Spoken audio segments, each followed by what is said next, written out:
Ever want to convert your door frame into something that looks like this? Well, I couldn't find a video on it, so I thought I'd share this with you guys. So, all you have to do is take off this trim on all around your door, on both the inside and on the outside. So obviously the other side of your door, take that off as well. You start off with a razor blade, go straight down, and so that way when this trim comes off, you're not tearing drywall off. It's a pain in the butt to mud and make that all nice looking again. Preserve the look of your drywall. So use a razor blade, get it good in there, and then sometimes you can find like a little gap between your drywall and this trim right here. It's just nailed in. So once the trim can be kind of a pain in the butt to tear out, so be careful. But once you take that out, then all that's left is literally skinny flat frame boards. I mean, you have this big thick board right here, and this comes out pretty easily, but underneath there's just skinny board that goes all the way up and around and back down. And to be honest, where I did it, there was only one nail holding that frame together into the existing support beams.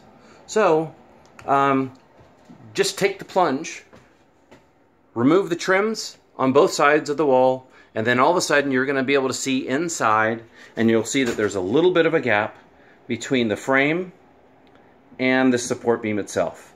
Now there should have been some shims in there, and they should have, gotten a nail and nailed in the shims to make sure that the frame is evenly spaced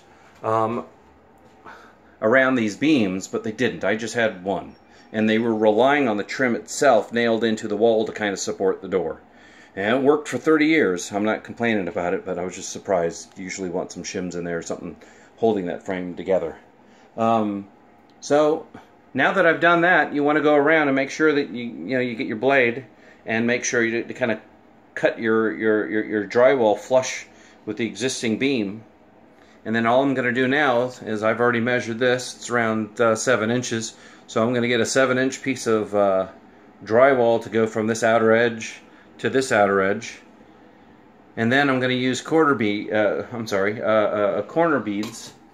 on all of these edges. So, as an example here, here's a metal corner bead. I don't like the plastic. I tried the plastic, and it buckles up every time you try to put a drywall screw in, because the holes in the plastic corner bead are not wide enough for the drywall screws that I was using.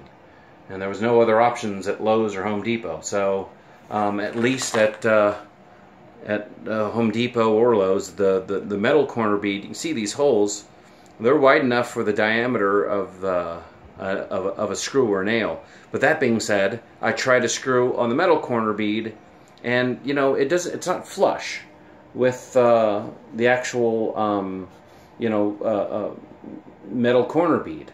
Now it sticks out a little bit, and technically you should be able to mud over it and it should be fine, but I just didn't like the way it was looking, and I didn't want to take the chance of it sticking out, because they weren't going in like completely flush. So I ended up getting these drywall nails, and they worked awesome. They go in these holes perfectly.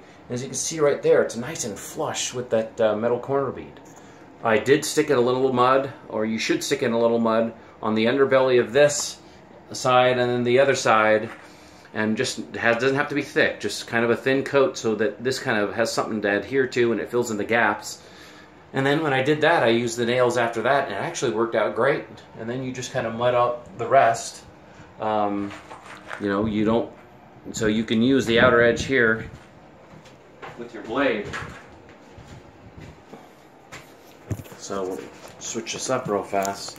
So when you mud that up, just make sure that your straight edge here is touching the outside of the corner bead. I know some people with certain types of corner beads, like the rounded ones, they tell you to go on the inside, but for these normal drywall corner beads, then you can just use the outside here. You don't necessarily want to have this the corner itself mudded. That should be clean, but nevertheless, there should be a little bit of a gap there, so that way when you go over with your nail there, like at a 45-degree angle, it should go right over those nails that you put in, or the screws if you ended up using those. Anyway, so your final product, this is kind of an intermediary step, should end up looking like this. So that's kind of how to convert your entry door with a frame into just an entryway without a frame.